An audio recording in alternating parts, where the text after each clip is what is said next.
সহিহ বুখারীর বর্ণনা, সালাসাতুন ফিল গার। বনী ইসরায়েলের জামানায় তিনজন লোক সফরে বেরিয়েছে, বানোয়াট ঘটনা না, এটা বুখারীর ঘটনা। সফরে বেরিয়েছে, মরুভূমির মাঝখানে প্রতিমধ্যে প্রচন্ড তুফান আর বৃষ্টি। বৃষ্টি থেকে বাঁচার জন্য এর একটা পাহাড়ের গুহার ভেতরে ঢুকেছে।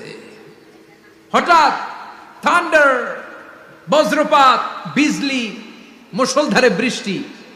বৃষ্টির পানিতে পিচ্ছিল হয়ে উপর থেকে বিশাল প্রকাণ্ড একটা পাথরের খণ্ড এসে গুহার মুখের মধ্যে আটকে গিয়েছে।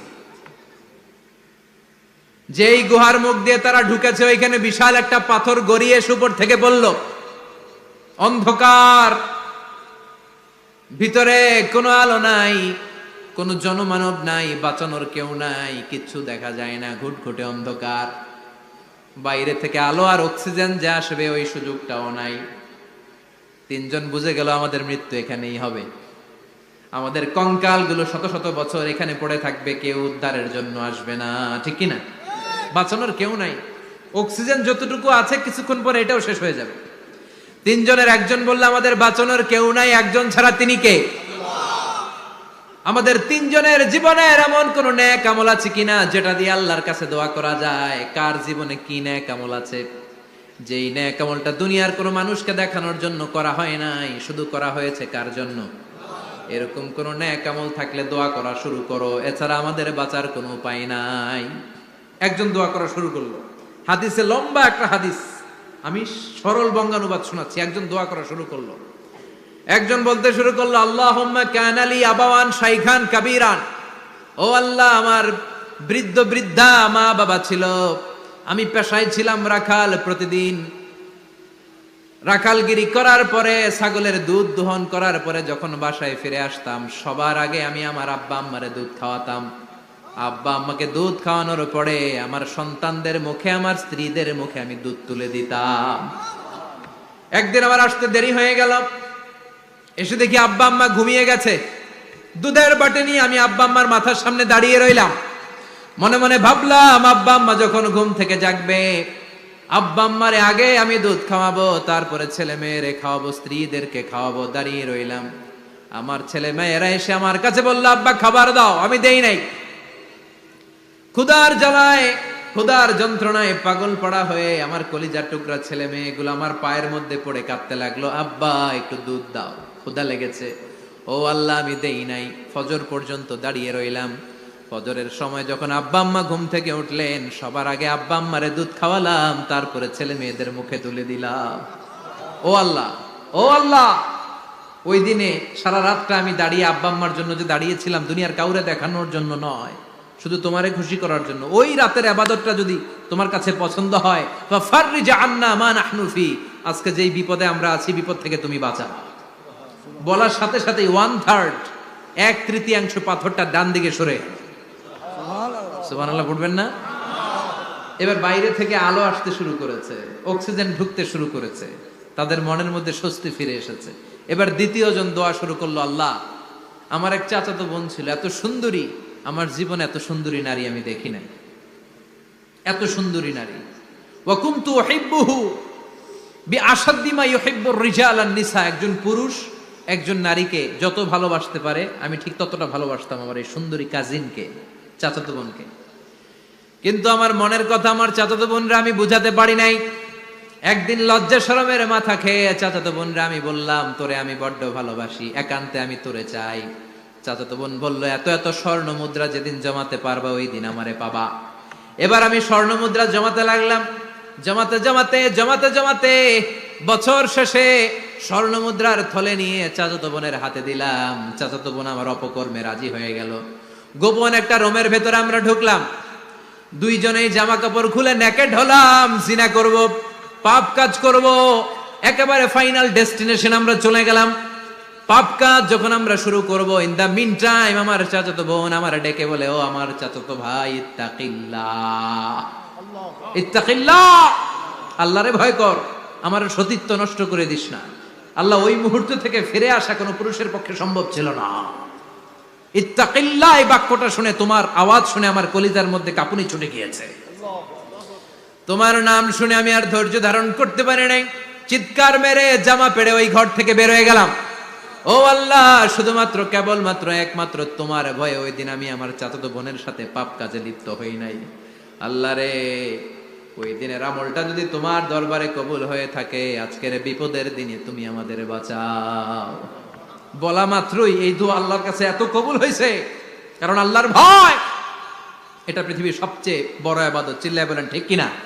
যাদের হৃদয়ে আছে আল্লাহর ভয়, তারা কভু পথ ভুলে যায় না।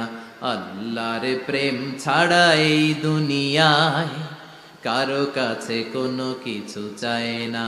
ঠিক কিনা? আল্লাহর ভয় আল্লাহর কাছে সবচেয়ে বড় প্রিয় ইবাদত। আল্লাহর কাছে দোয়াটা এত পছন্দনীয় হয়েছে, মুহূর্তের মধ্যে 2/3 পাথরটা গুহার মুখ থেকে ডান দিকে সরে যায়। 2/3 পাথর এখন সরে গিয়েছে।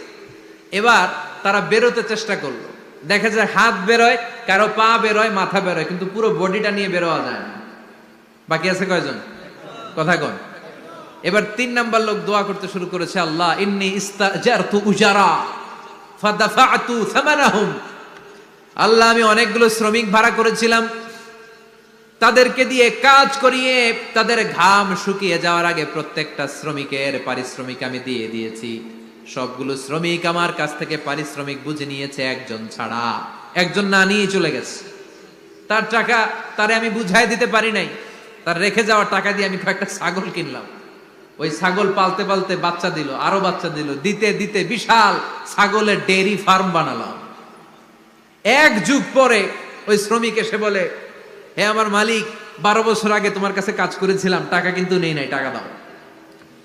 আমি বললাম, ওই যে বিশাল ছাগলের বড় একটা ডেইরি ফার্ম দেখা যায়, পুরো ডেইরি ফার্ম তোমার, ডেইরি ফার্মটা তুমি নিয়ে যাও। শ্রমিক আমারে বলতে লাগলো, তাস্তাজিউ মিন্নি, আমার সাথে ঠাট্টা করো নাকি?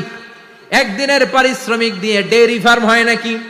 যতটুকু টাকা তোমার কাছে আমি 12 বছর আগে পেতাম, ততটুকু দিলেই চলবে।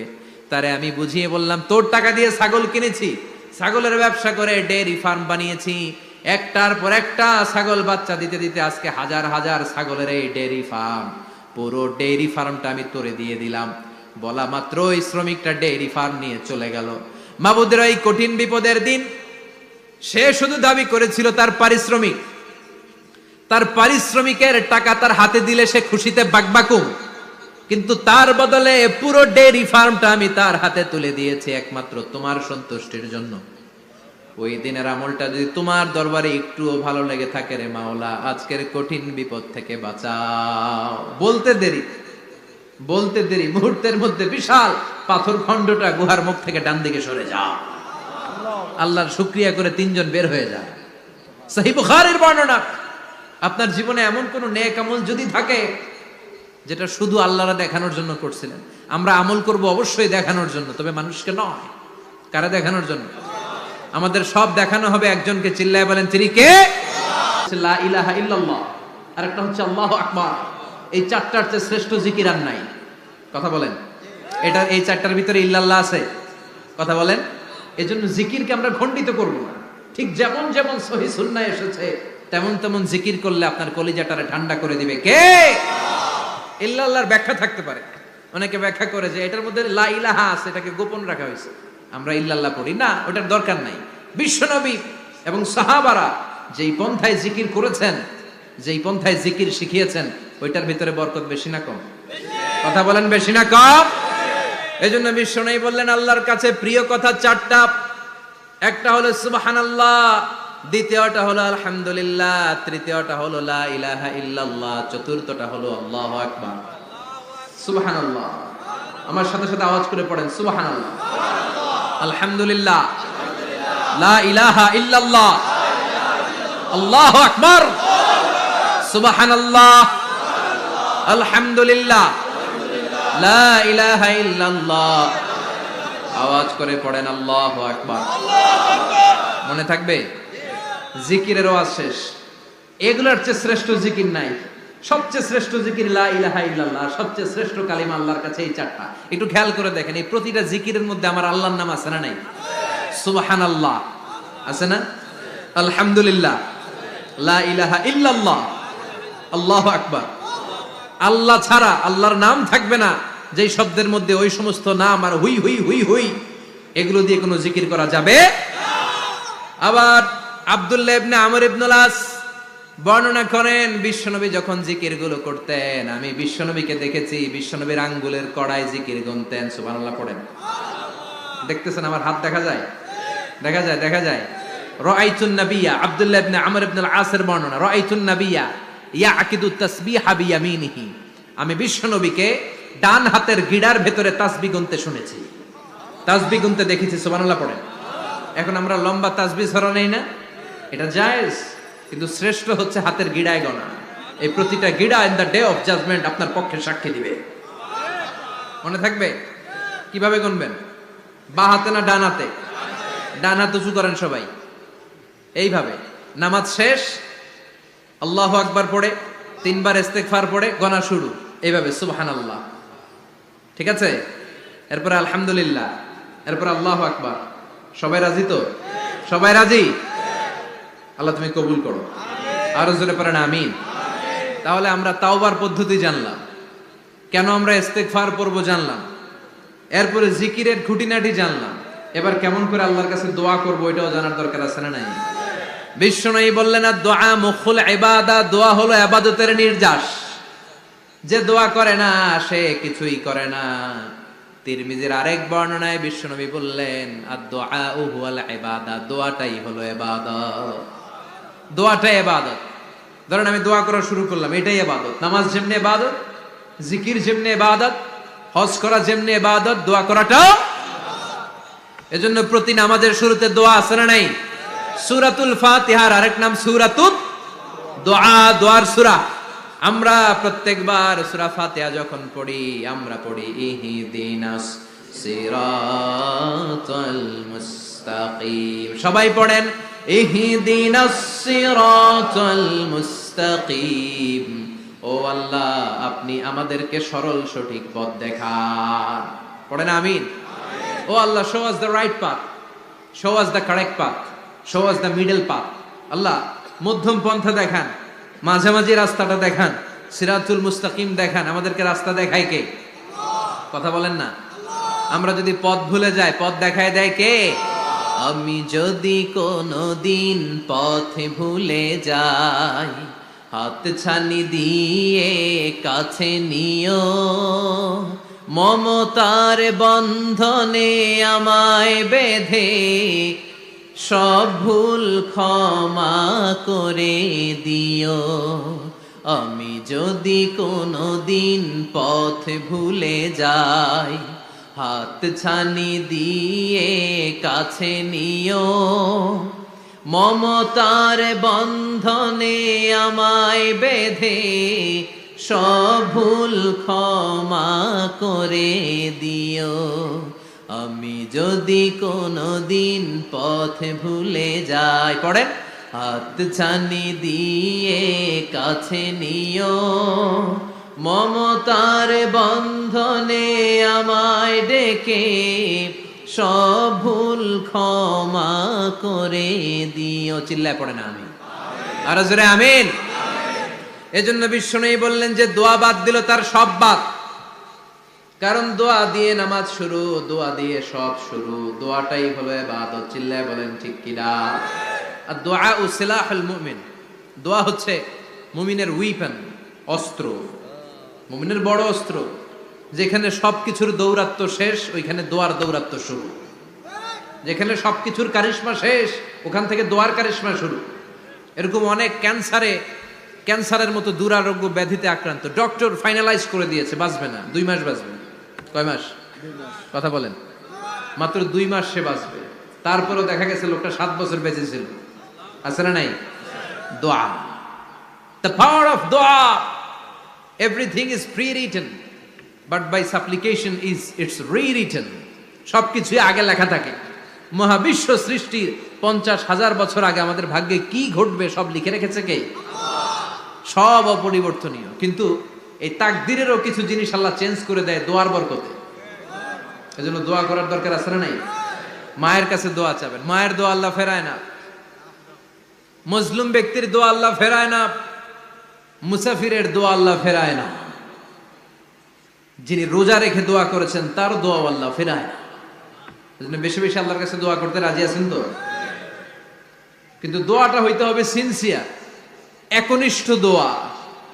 অনেকে দেখবেন দোয়াও করে ওদিকেও তাকায় আছে, জুমার নামাজে প্রায় হয়, বিশাল দোয়াও করতেছে আবার এদিকে, আছে না নাই? আবার দোয়াও করে মোবাইলও টিপে, কথা কন। আবার আমরা আলোচনা শেষে দোয়াও করি, পোলাপাইন সেলফিও তোলে, আছে না নাই? সিনসিয়ারিটি নাই। আপনার কি পরিমাণে সিনসিয়ারিটি আছে এটার উপর ডিপেন্ড করবে আপনার দোয়া কবুল হবে কি হবে না। একজন দোয়া করলে মুহূর্তে কবুল, চোখ বন্ধ করলে আল্লাহর আরশে চলে যায়, মদিনার সাথে ওর কানেক্টিভিটি বেড়ে যায়, আল্লাহর সাথে কানেক্টিভিটি বেড়ে যায়, সে ফিল করে সে আল্লাহর সাথে কানেক্ট হয়ে গিয়েছে।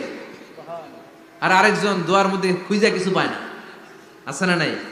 তো দুই দোয়ায় পার্থক্য আছে না, কথা কন।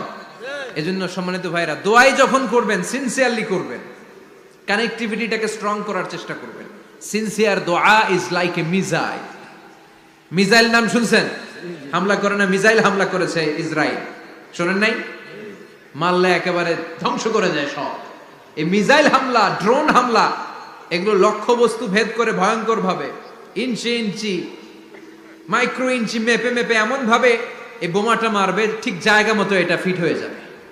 তেমনি দোয়ার মতো আপনি যদি দোয়া করতে জানেন, একনিষ্ঠতার সাথে সিনসিয়ারিটি সাথে যদি দোয়াটা করে ফেলতে জানেন, এই দোয়া মুহূর্তে আল্লাহর আরশে যেয়ে নক করবে। সুবহানাল্লাহ পড়েন। আর মুমিনের দোয়া কখনো ফেরত যায় না, দোয়া করলেই মুমিনের দোয়া কবুল করে নেয় কে?